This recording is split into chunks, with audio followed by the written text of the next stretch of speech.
Hey everybody, welcome back to Home.SweetKitchen. I am Whitney Sweet.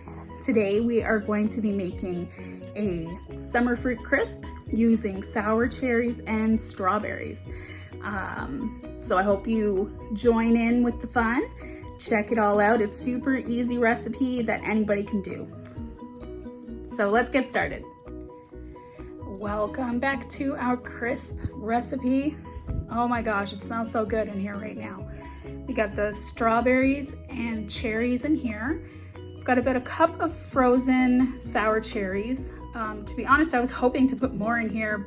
I had 2 bags, one that was small, one that was big in the freezer given to me by someone. And I didn't thaw out the big bag long enough, so we have that to look forward to for another day, for another recipe.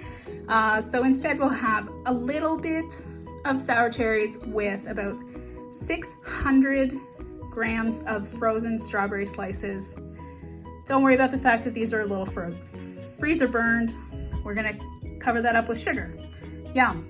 Okay, so in this bowl we have our crisp topping all ready to be mixed. So 3/4 of a cup of brown sugar, 10 shakes of pumpkin pie spice. I used this one. I don't want it to be really strong like Christmas because it's the middle of summer. I just wanted it to have a hint of that kind of pie flavor taste. We have a 1/4 cup of pecans and a 1/4 cup of walnuts, both crushed. 1 1/4 cups of gluten-free flour mix, and 1 1/4 cups of gluten-free rolled oats are in this bowl.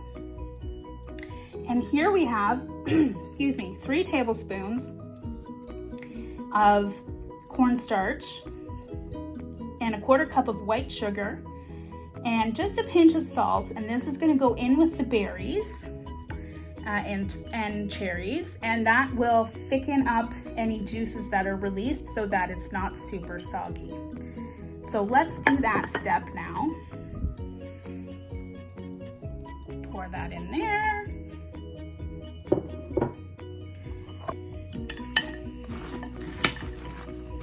Basically, you just want it to kind of coat. Oops, sorry guys. You know how it is with no tripod still. If you can make this channel blow up so I can start earning some money from it, that would be amazing, and then I'll buy a better tripod. Is it a deal? I hope so. Okay, so you can see it's basically covering the fruit. So when you're baking it, it will come to a boil, which is what is required for cornstarch to thicken a liquid. And the liquid will be the juices from the fruit. And they'll combine because the sugar is going to make the fruit release their juices. Cool science, huh? Okay, next we're gonna mix the topping, and I'm gonna see if I can set it up so that I don't have to hold on to the camera. Be right back. All right, I think that looks pretty good. So to this, I'm going to add 1 1/2 melted sticks of butter. Now, beware Canadians. Our butter is usually sold in pound blocks. I don't know how butter is sold elsewhere, other than in the States, because I watch their cooking shows. But it's not sticks. So a stick is actually a 1/4 pound. So don't put in a whole pound, although I'm sure that would be delicious, but I think it might be just a bit too much butter, if that is such a thing. So we're just gonna mix this together. What I'm looking for is for everything to be kind of wet. No like dry pockets, because dry pockets means it's not gonna be crumbly and delicious. It's gonna be floury and like you just ate a mouthful of chalk. And we definitely do not want to do that. So just be patient with your mixing. You can totally use your hands for this, which I normally would do. I find that so relaxing. I get like lost in my own thoughts, massaging butter into pastry. So if you're like me, Go for that trance, baby. Get your relaxation on.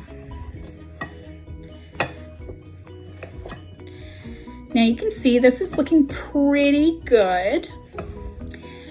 Now I'm gonna do something here that you're gonna think is insane, but trust me, it makes for the best topping so that it's crispy all over.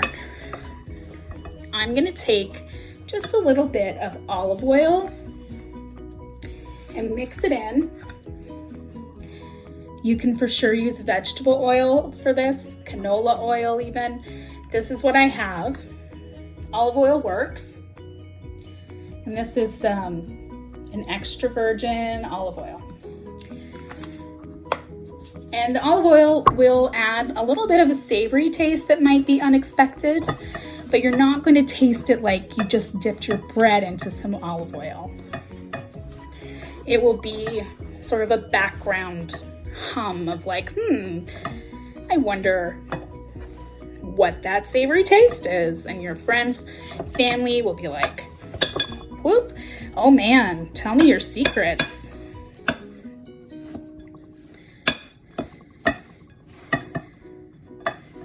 Okay.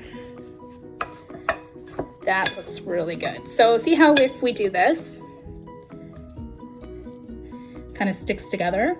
That's what I want to make sure that everything is crispy. I'm just gonna get down in here because I can see there's a bit of flour that didn't get mixed in. All right, now I am going to transfer my topping onto my crisp.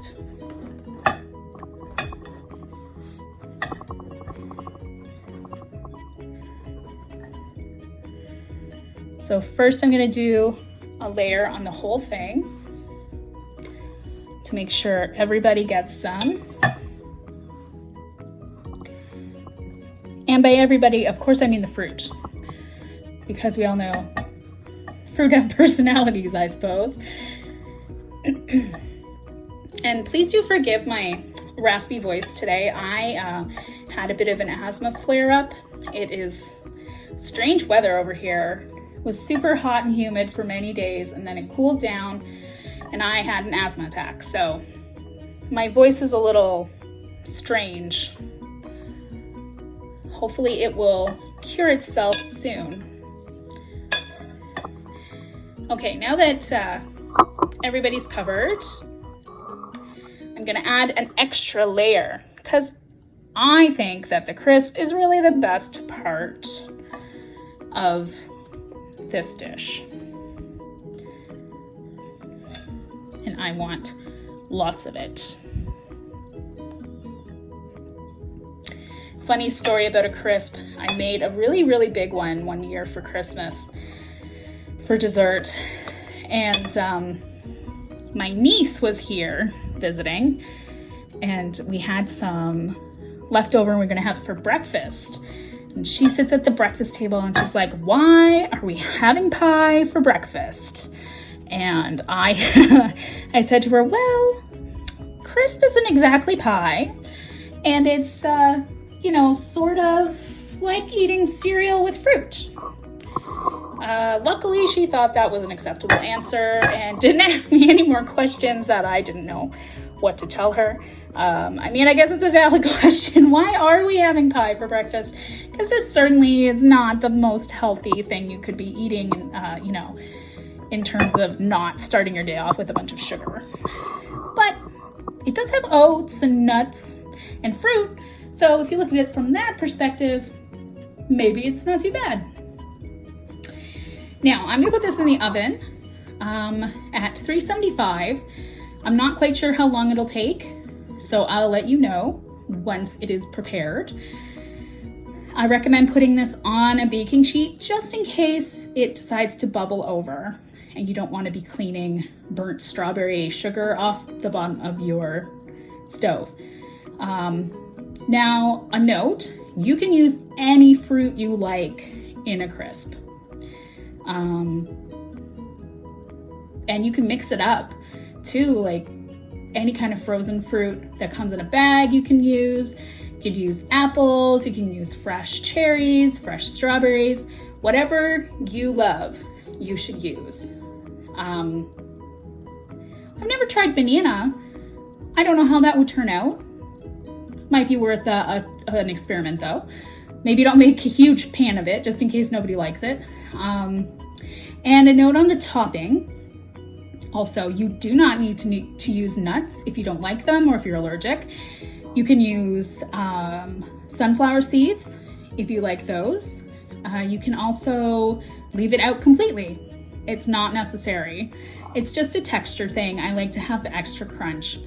And if you can't find gluten-free oats where you live, you can use quinoa flakes, or you can use cereal, like a cornflake type cereal, or my personal favorite is a Mesa Sunrise cereal. It's very crunchy and it has little flaxseed bits in it, which add an interesting savory taste. So you are not out of getting to try this recipe just because you don't have oats where you live. So don't worry about that.